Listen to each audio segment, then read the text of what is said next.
live. My name is Simon. I'm with the Ashoka team, and we are just kicking off our current edition of Welcome Change. Welcome Change is a weekly series where we at Ashoka get into conversations with the world's leading social entrepreneurs drawn from across our Ashoka global network. We're thrilled to have you all with us and to be in conversation today with Astra Taylor. So I'm going to say just a couple words about Astra, but before I do that, a couple housekeeping notes. You can follow along with transcripts if you click on the live transcript button on the bottom of your screen. A recording of this will be available later, and we can work on subtitles and other things for later viewing. And at the end of this call, which we expect to take 30 minutes or so, we will invite folks to join with questions. So you can use the Q&A feature at the bottom of your screen to participate. And that's what's really exciting about today, because Astra, you're a filmmaker, an author, a social entrepreneur, an activist. You write about your work. It's really accessible. That's part of what's so stunning about it. But then I've had the privilege and really just the joy of getting to know you and your work in conversation. And so we're going to be able to do that today, you and I, but then also for anyone else who's joining. And it's, and so I'm just really thrilled. And so I want to say, hi, good to see you.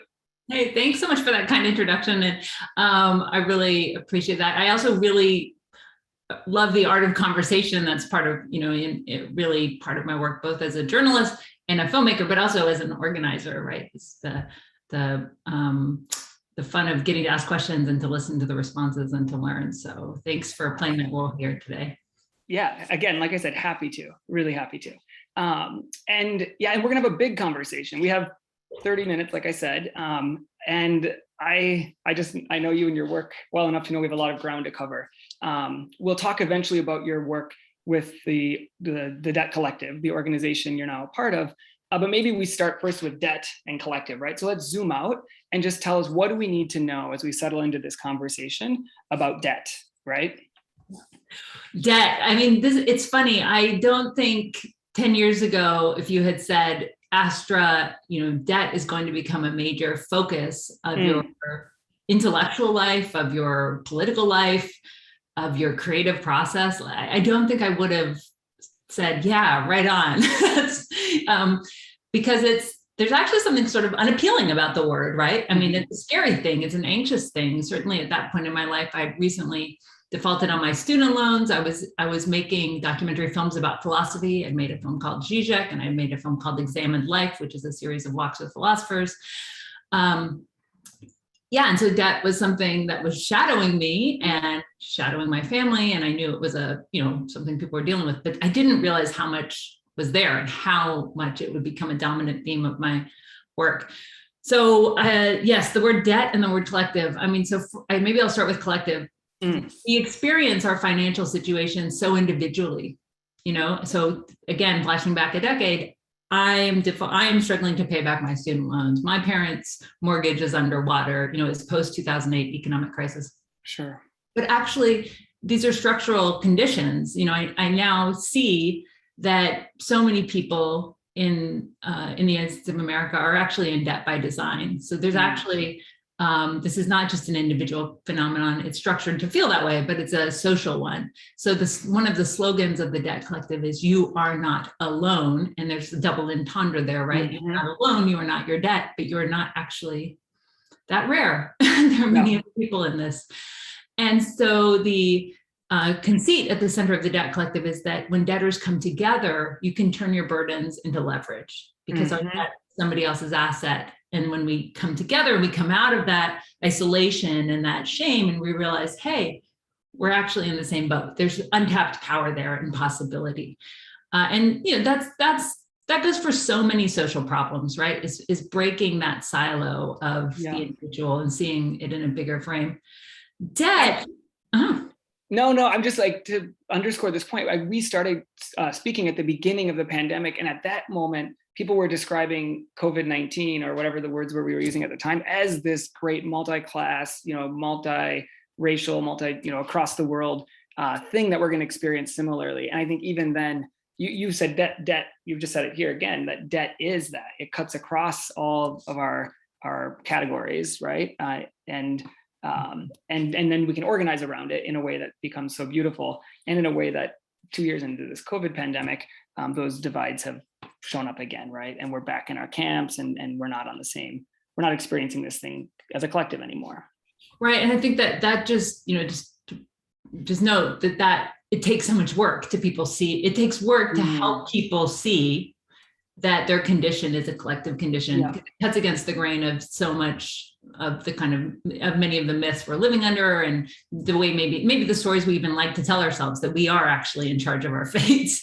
And so, you have to constantly do work to tell that social story, which is, I think part of why so much of organizing activism is narrative and is myth busting, those things. Debt, debt is much bigger than I anticipated in the early days. So there was a very moving experience for me where I had my moment of first kind of talking about my indebtedness in public, realizing that, again, other people were in the same boat. I was not alone, but only through reading and study have I realized just how critical debt is actually to the history of democracy, going back millennia. So I made a film that came out in 2018 and then wrote a companion book about democracy. The film is What is Democracy? The book is Democracy May Not Exist, but we'll miss it when it's gone.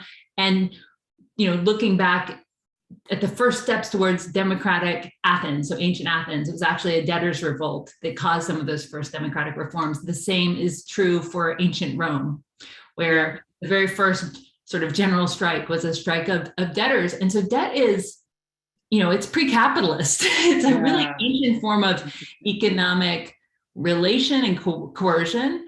And so the history of debt and democracy in the United States is absolutely foundational. The founding fathers thought a lot about debt and worried about the abolition of debts. I mean, they were very much creditors as a class. You can look at the way relationships of debt were deployed to suppress dreams of Black freedom after emancipation, after the Civil War. So you have sharecropping and tenant farmer agreements, predatory lending, redlining. So all of these, so debt is something, it's a absolutely, critical component of our economic relationships, and one that has a very undemocratic possibilities in it. And that is not to say, I should just say out of the gate, it's not to say that we don't need to pay our debts sometimes. I think we should do an accounting that is both monetary and moral.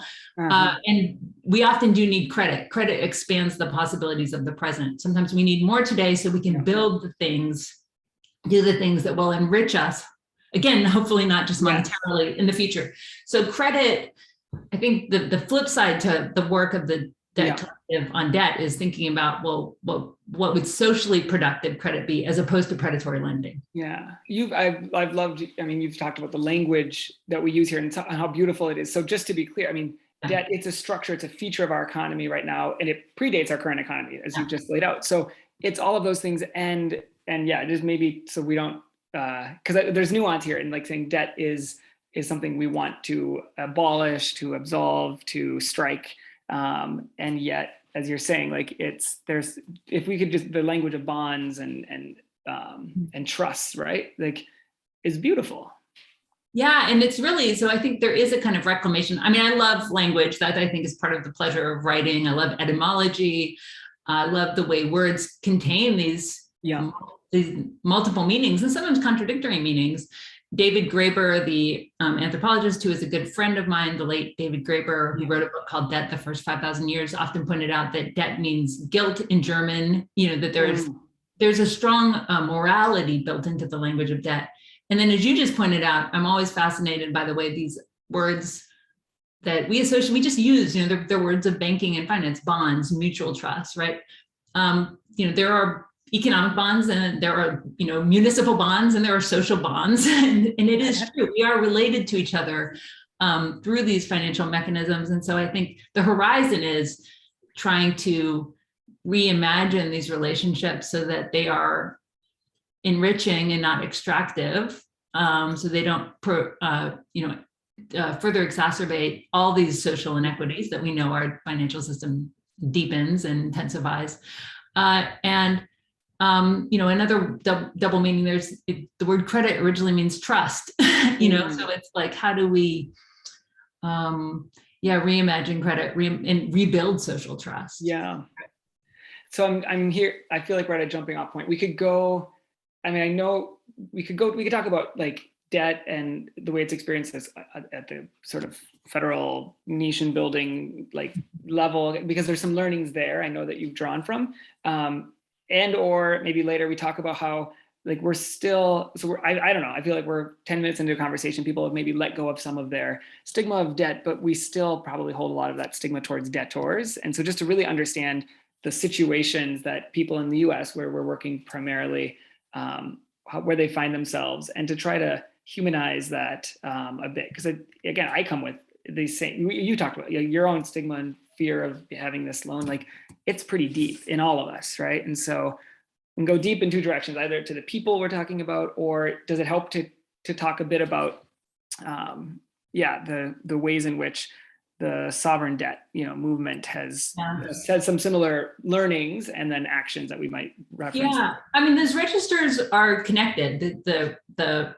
not just the personal and federal, but the global. And so I guess it's important actually to hold in our minds how those layers intersect, even though they're not totally analogous. So I think one myth we're trying to bust, right, is that personal finance is analogous to the finance of a nation state, right? I mean, the federal government doesn't have to budget in the same way that I do as an individual, but all of these layers of debt are related. So for me, some of the first time I started thinking about debt politically was around 2000, 2001, when the global justice movement was happening. There were international campaigns to drop the debt of developing countries.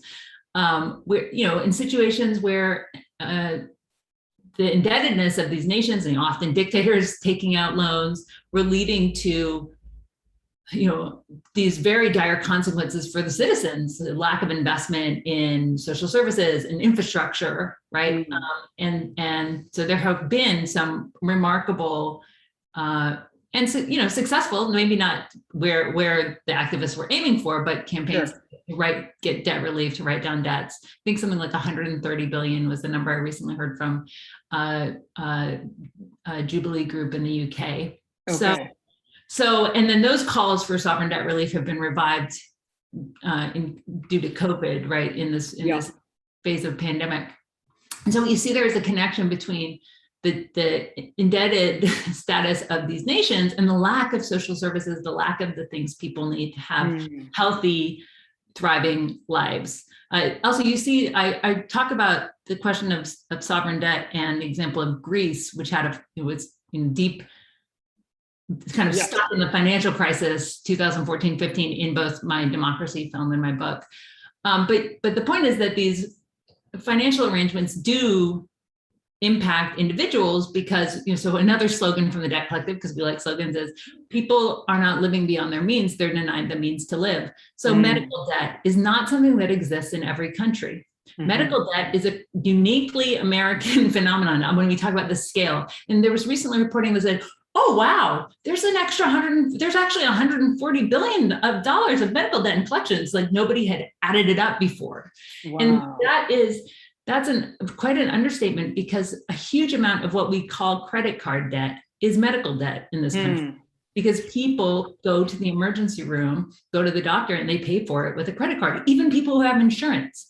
Yeah. So I think it's important, and this speaks to your point about our judgment of debtors and the shame and stigma of being indebted. And so we're also giving people the space to say, well, hold on, why am I in debt? Yeah. Medical debt is the leading cause of bankruptcy in the United States. And often the consequences are that you end up losing your home, which of course then just compounds your financial woes. Why is medical debt, for example, reported on people's credit scores? Because then that causes the price of credit to go up, right? I mean, nobody chooses to get sick.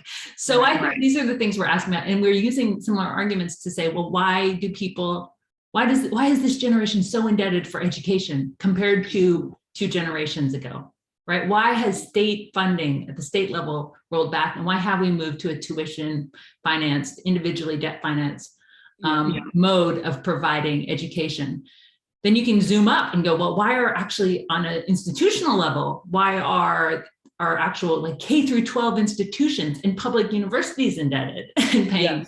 So there's all sorts of really these structural questions and the individual circumstances are connected. And I just want to say,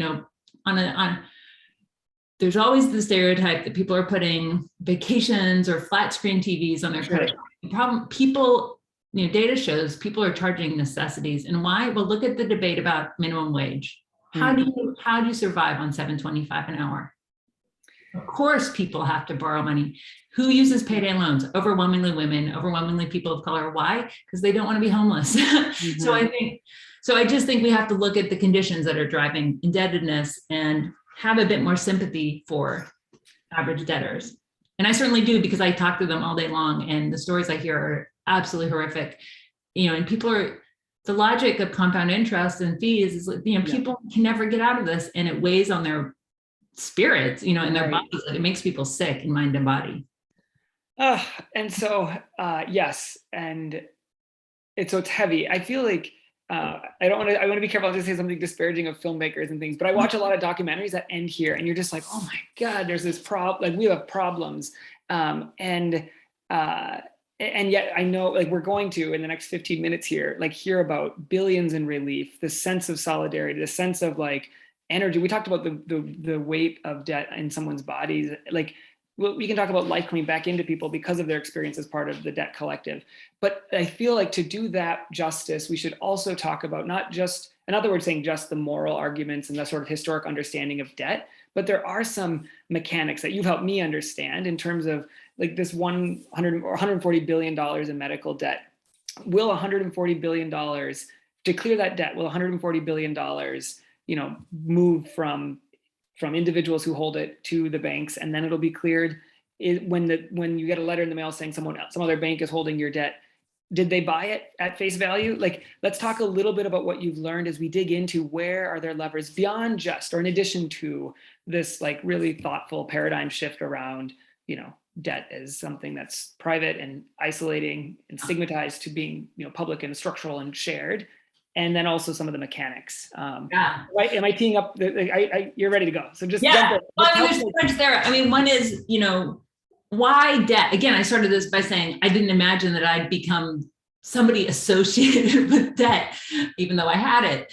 And the truth is, in the scheme of things, I didn't have very much. I just had enough to give me empathy into the conditions that people are dealing with.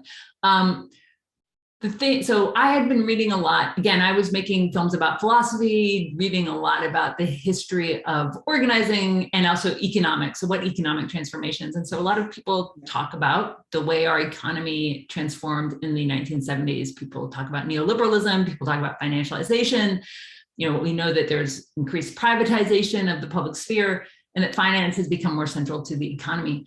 And I was reading this stuff, which isn't exactly the most exciting, things to read about these economic shifts. And the question for me was, well, what do we do about it? And these economic shifts, as we all now know, and we can finally talk about, have concentrated wealth and power and indebted huge numbers of people. And so, the activist side of me is like, okay, so how do we operationalize this analysis?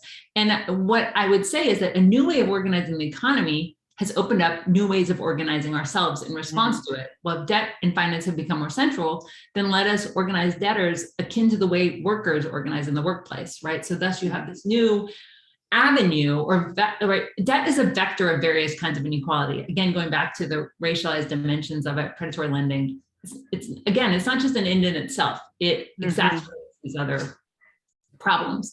So yes, what if we can turn this oppression into a source of power? What if this new way of organizing the economy opens up new ways we could organize ourselves to intervene? So one of our first efforts was to just study all of these kinds of debts, from the conditions that led to the 2008 mortgage crisis to all the fringe financial services that people have to use if they're unbanked, things like payday loans, check cashing, the whole gamut. And we launched something in 2012 called the Rolling Jubilee, where we essentially took this insight that our debts are someone else's assets. All of this unsecuritized debt out there. So again, not mortgages that are backed up by actual property, but utility bills, medical bills, credit card bills. And those are bundled and bought and sold by debt brokers. For pennies on the dollar, right? For pennies on the dollar. So a bank, for example, will say, okay, it's too hard to collect this credit card debt. Let's write it off. So you get a tax write-off, sell it to a debt broker, and then it gets sold and resold, it gets worked. But people don't realize this. They don't often realize that the debt collector calling them, is not connected to the ambulance service that helped save their life, isn't connected to the credit card company that they borrowed money from, but is just in the business of collecting and trying to get the full amount when they didn't really provide a service. So literally, they're kind of parasites, bottom feeding on this, and they use a lot of abusive law breaking techniques to collect from people who really are obviously in dire straits, or they would be paying. Yeah. So the Rolling Jubilee figured out, and there's a lot of kind of technical dimensions to that to make sure there weren't tax consequences for people and the like, but we essentially intervened in the debt market. But instead of collecting on debts, we abolish it. We sent out thousands of letters to people saying, this is a no strings attached gift. We're erasing your medical debt. We're erasing your tuition debt. But we also always knew we would not be able to buy and erase all of the debt, all the odious predatory debt out there. So we strategically bought debt from a predatory for-profit college and started organizing with students. And through that organizing and building the first debtors union, started learning about all of the legal mechanisms, all of the ways we can pressure the state, and by that I mean both the federal government and state level governments, to actually provide debt relief and to start mitigating or eliminating these problems at the source. But the Rolling Jubilee is one of the tools in our toolkit, and I can say, I can't give details, but it's being revived, because of the pandemic, and we will be making a really big announcement on Friday, so people should stay tuned. Follow you guys on Twitter. Debt strike. Yeah. Okay. Awesome. And again, so this is like have a concert, raise a bunch of money, but not so much, like a few $1 million, and then erase tens of millions of dollars by buying up. We literally had a telethon, a postmodern telethon that was live streamed with all of our musical friends. And it got the call, this was in 2012, and it got tweeted by some actor whose name I don't even know, from Star Trek or Star Wars or something. We ended up raising something like $600,000 or $700,000. And with that, we were able to eliminate over $33 million of debt. But then we partnered with people, with advocates who were doing litigation against predatory debt collectors. And as part of the litigation, these predatory debt collectors had to forfeit hundreds of millions. And so of these portfolios of debt to the Rolling Jubilee. So on paper, we have eliminated over $800 million of debt, not paying for all of it, right? But through these various mechanisms. Mm-hmm. Right. Yeah. I mean, it's stunning work. And you mentioned it, but folks get a letter in the mail saying, this is work that's been done on your. And it's a radical letter. I mean, this is where we are, we are in the business of solidarity, not charity. And solidarity, again, etymologically, since I said I love that, it goes back to debts in common. Yeah. That's where that word. And so the letter says, we're doing this because we think this debt shouldn't exist. Yeah. Right. And this is a moral and political intervention. No strings attached. You don't owe us anything else. Right. But we don't think that this, we think in a just society, this debt wouldn't be there. And so for folks who receive this letter, or folks who are part of the debtors unions now, these are a couple, we're setting them up as a couple different strategies, right? And so the debtors unions or strike the students holding debt from many of these colleges have just gone defunct, right? Have disappeared. And so those folks, there's been successes there too, right? In terms of the education debt. And then there's some other levers, right? That in terms of getting deep in our policies now and trying to figure out where we can provide some relief.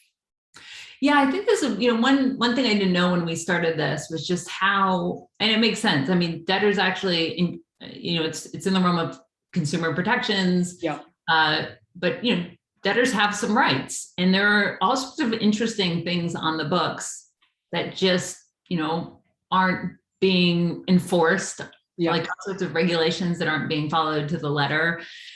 And so a lot of our kind of policy research is focused on that. What creative legal strategies are there? So for example, when we started working with students from a predatory for-profit college chain called Corinthian Colleges Incorporated. And I think it's really important. When we think of college, we think of like the romantic 4-year college. We think of Harvard, which has a couple thousand students. You know, the University of Phoenix has 100,000 plus students at any given time, right? These are factories of education that provide subprime education disproportionately for working class people of color, for first generation students. They take advantage of veterans, single mothers. What we found was that there was a little known right called borrower defensive repayment that basically said, if your school lies to you and defrauds you, you have the right to debt cancellation. But nobody, the government had never bothered to tell people how to use this right. So 3 or 4 eccentrics had tried to petition to use it and failed. What we did is we strategized with lawyers, we worked with our technologist buddies. We're like, let's make an app that is a credible attempt to use this right. And our goal was to get one person to make an application from each state, so 50.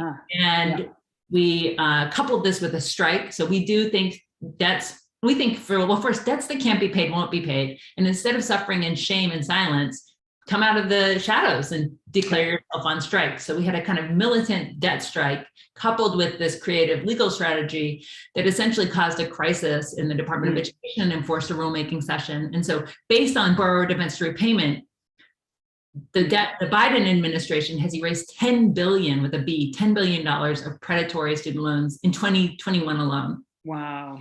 We also uncovered through that campaign the legal mechanism contained in the Higher Education Act of 1965. It turns out that Congress in 1965 already gave the Department of Education the broad authority to cancel all student loans that are all federal student loans. So it turns out that power exists. And in fact, Donald Trump used it to, as part of the payment pause, the COVID-related payment pause. And then, of course, the government, and I include the Biden administration too, are scrambling to be like, no, we didn't.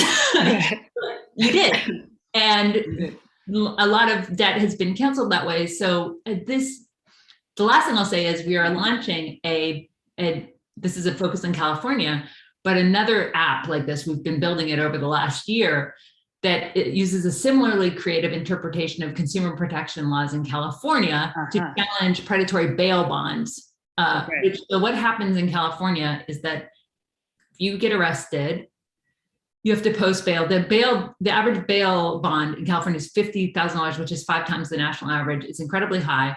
And so loved ones of the person arrested often go to a bail bonds company because they don't have the cash. So thus they need to borrow. And they have to pay a non-refundable fee of 10%. So let's say $5,000, even if the person's let out of jail the next day, even if it was a total mistake. Wow. And so this tool we've built uses a creative use of consumer protection law to challenge that contract with the cosigner, who is usually a wife, a mother, a girlfriend, a friend. So trying to figure out how we can use the law and break out of that, individualistic mode of like, okay, I'm petitioning for my rights, I was done wrong, and collectivizing it. And building strategies around it. At the scale we're talking, it starts to, I think we still have to tell the story, as we're saying, around debt and the ways it's been socialized and the way we experience it and get out of that. But this is starting to sound like stimulus, or starting to sound like, just the experience of I'm seeing a colleague is sharing in the chat with questions around like, how do people experience their constraints on their choices before and after, and what do they do with this, this energy that's unleashed when this captive energy in the form of this debt is redirected elsewhere. Yeah. So that, absolutely, this is a stimulus. And this is one of those arguments where, in a way I'm like, we're trying to help capitalism, because one thing that many economists, this is a refrain from economists, is that debts can't be paid, won't be paid, right? Like that's the point.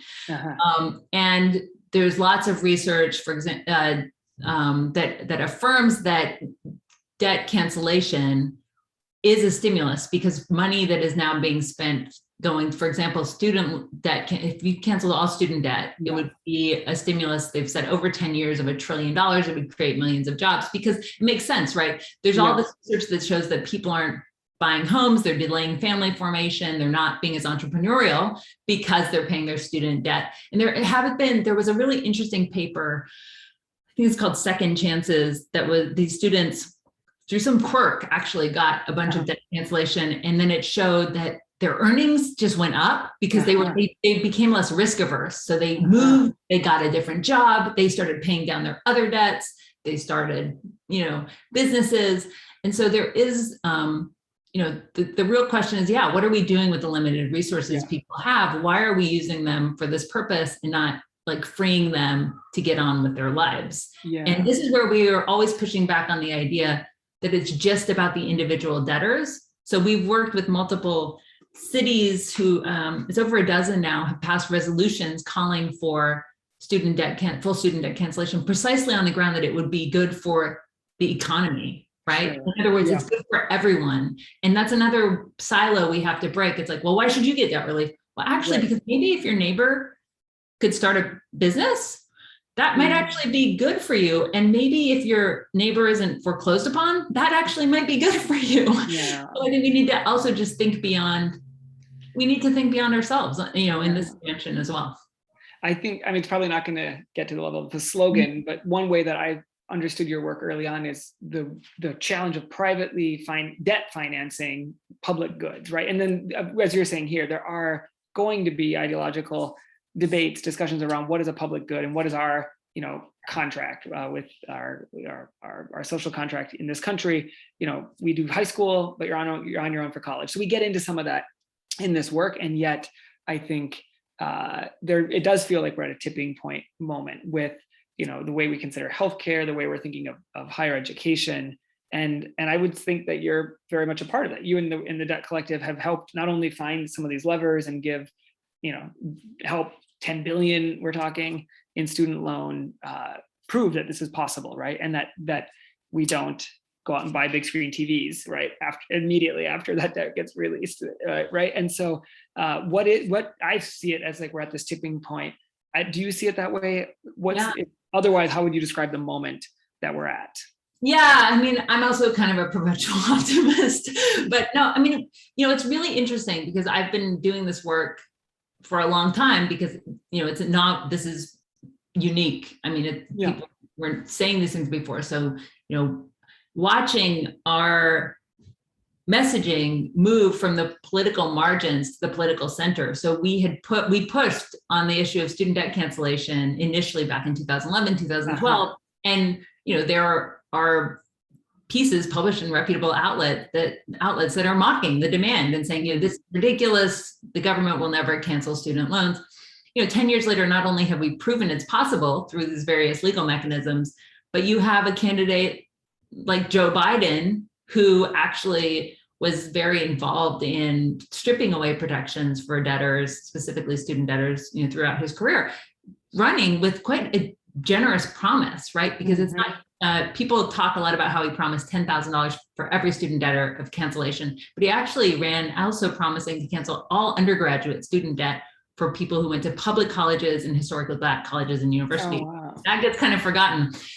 So watching, and also post-COVID demands for rent cancellation, for medical debt cancellation. So I think we've really shifted the public imagination on these issues. And that is both a tribute to the constant activism that's been happening, the organizing, the kind of cultural interventions we've done, but also to the the economics of it. Like people know that they can't get out of it, right? That we're kind of splitting as a society into people who do manage to, you invest in assets that appreciate and get ahead, and the other people who have to rely on debt and are looking at terms where they're getting deeper and deeper in the hole. And you see that split, when you look at student debtors by race. The data is absolutely overwhelming that majority of Black college graduates, 10 years after graduation their debt has doubled, whereas their white counterparts are actually able to chip away at it. Or if you're someone whose parents paid for you to go to college, then you don't have that problem. You're just off to the races, investing in your first house and this and that. These are huge social. This is like a huge social problem we have to face, and I'm of the mindset that we should deal with it now and do these. And face the music and recognize and start accounting for the ways that we would all be richer and better off. Yes. Another moment, like, I mean, that we're not at now, but that's coming up is when this grace period, or this period of student debt payments being, I mean, I used the wrong language, but like waived, or Moratorium, a pause, they call moratorium, it. right, Yeah. ending. And I just like, and we're getting close to time, or we're past time, getting close to the next time. But like, what is, you're gonna, well, this is your community and they're hurting. And then, come January, I think it is, Yeah. it's gonna just be, it's gonna be hard for folks to reorganize their lives around large student debt payments if they haven't been making them during the pandemic. And so let's talk about like hope and sort of like, yeah, and where folks should be, that energy it's going to go whoosh right there, and how that's going to feel in folks' bodies. Like, how are you and team preparing, or thinking about meeting these folks at that particularly hard moment? Yeah, it is going to be a hard moment. I mean, we're worried about people's mental health. We've gotten signs from debtors that they're under serious stress. Some people are suicidal at the prospect of their payments being turned back on. I think one thing we need to emphasize is that people have not been making their federal student loan payments since March of 2020, and the sky has not fallen. Right. This is a unique situation because the government is the creditor. And the federal government here, they're in their projections, they know they're not going to get it all back. And then when they do get it all, it's through very draconian means. And people who default on their student loans can have their taxes garnished, their Social Security garnished. The fastest growing group of student debtors are actually senior citizens, many of whom then get their Social Security garnished. And that's where you have to go, is this good for society? To someone who's living on Social Security to not even have that, like, that certainly has social and economic costs that we should be factoring in, into our budgeting. But I think that insight that the sky has not fallen, but people have not been making these payments, and things have gone on, and folks have been, I know many people have been able to support their families with that money, or just were able to survive the pandemic. So we are, building towards, an escalation in protests in Washington, D.C. at the end of January to time with that. And we will continue organizing, because I think for me, like I said, we have these promises from this administration and they need to meet them. Because that also, it will just, this is a that's a baseline. It's like keeping that trust. And so we're going to keep organizing towards that, and then keep organizing with the for-profit college debtors that we've worked with over the last decade. And as I said, expand into these other worlds, looking at these other worlds of debt. So looking at what we are calling carceral debt, which is all the kinds of debts that people incur when they're tied up in the criminal punishment system. We're also working on an anti-eviction tool. So looking at rent debt, again, another creative legal strategy that mixes technology and our debt radicalism. So there's so much, there's like so much interesting work that could be done. And part of it is, it's because the crisis is growing. That is the underlying problem. But I just, history shows it. History shows that as long as there has been debt, there has been debt cancellation. That's what the word jubilee is, right? And jubilee is both, it's a cancellation of debt and a restructuring of our economic relationships. And so I guess the joy to end on, if we want to do that, is like, the part of what is so appealing about the word jubilee is the jubilance, right? And the freedom that people would feel after, and just, so trying to get that positive vision out there too, right? The abolition of debts is not just a purely negative thing. It really needs to be coupled with reimagining, as I said, reimagining our economic and social relationships so that, people can have the means to live. Yeah, that's beautiful. And I think back to one of your earliest points, which is 10 years ago, you wouldn't have thought you'd be tackling debt, but you wouldn't have also thought perhaps, right, that you'd be talking about jubilee and joy and the experience, the number of friends and the number of wonderful interactions you've been able to have. So of course, we're not in whatever, so much has changed, and so much has changed because of you and your team's efforts. And we're at this beautiful place, in a hard place, but it's just really great to catch up and to hear everything you've just shared. I'm noticing, this is what I like, oh, whoa, there were some questions, but we're talking about federal banks and central banks. And I feel like we'll tackle all those guys next in our next conversation. I trust that you have a strategy in your back pocket for all that. So Astra, I just want to thank you so much for your thanks time. For having me, and thanks for the great conversation. And I'm really happy to be part of the community.